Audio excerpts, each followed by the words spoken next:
magacaygu waa maxamed cabdiraxmaan shire ismaaciil horta wax kasta adduunka la qabtaa waa muhiimiyad bay dalka u leedahay dalkan maanta dhaamkan la qabanayaa saddex faa'iido oo maanta dalka ka jira ayuu wax ka tari doonaa mustaqbalka dambe abaaraha si ballaadha waxba ka tari doonaa dadka biyo la'aanta baahsan ee haysana waa mid wax ka taraya talabaad ee kale waxaan sheegayaa faa'iidooyinka waaweyn uu leeyahay dadka iyo dalkaba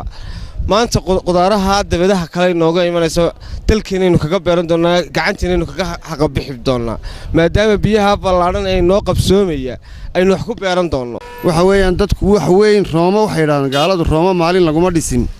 waxa weeyaan wax qabad inoo soo kordho Ilaahay inoo keenay xukuumaduna dadaalkeeda wixii ay raadinayso bay ka qaybtay macaawinay inoo timi weeyaan waxaanu leenahay hal si ballaarin meelo kala badan ha loo doono waana ku maadsantahay xukuumadda iyo cidii wax inoo qab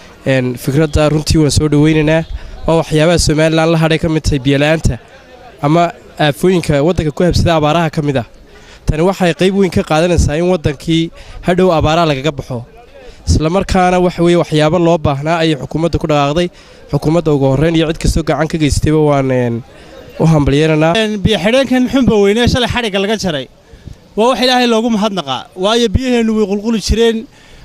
wadiga arkood dooxyadan faraha badan la baduumay biyaha ku shubi jireen marka waxaan leeyahay xukuumadda inta ka sii dadaasho hana samayso biyo xidheena kale waa dalku maanta waxa uu baahan yahay koobad waa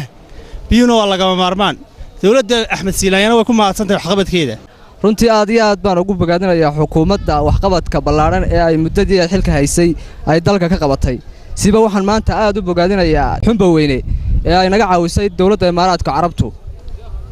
aad iyo aad baan runtii ugu hambalyeeynaa waxaan ku boorinayaa shacabka Soomaaliland in ay u diyaar garoobaan sidii ay waxaynu ognahay muddo badan waxa dhici jirtay in uu roobdo kadibna biyuhu inta yaacaan badda ay galaan laakiinse maanta waxa la helay baan oran karaa sidii looga faa'iideysan lahaa wixii laga faa'iideysan lahaa sidii beeralayda iyo magaranaysa dadku ay horumar wanaagsan uga gaari lahaayeen waddankeenu wuxuu u baahan yahay oo kaliya 10 mashruucaas oo kala ah mashruuca xunba weyne oo kale hadii maanta waddanka 10 meelood laga qodo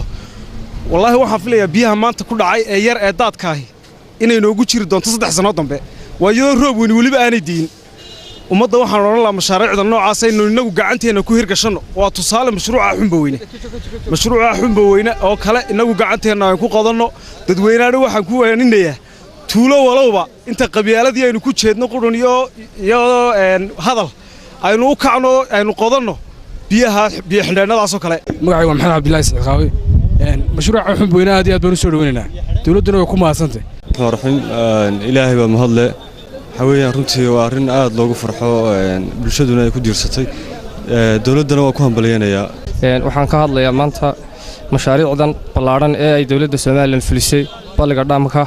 waxa weeye kulli waxqabadka dawladda Soomaaliland waa mid aan la taaban karin maanta dawladdu aad iyo aad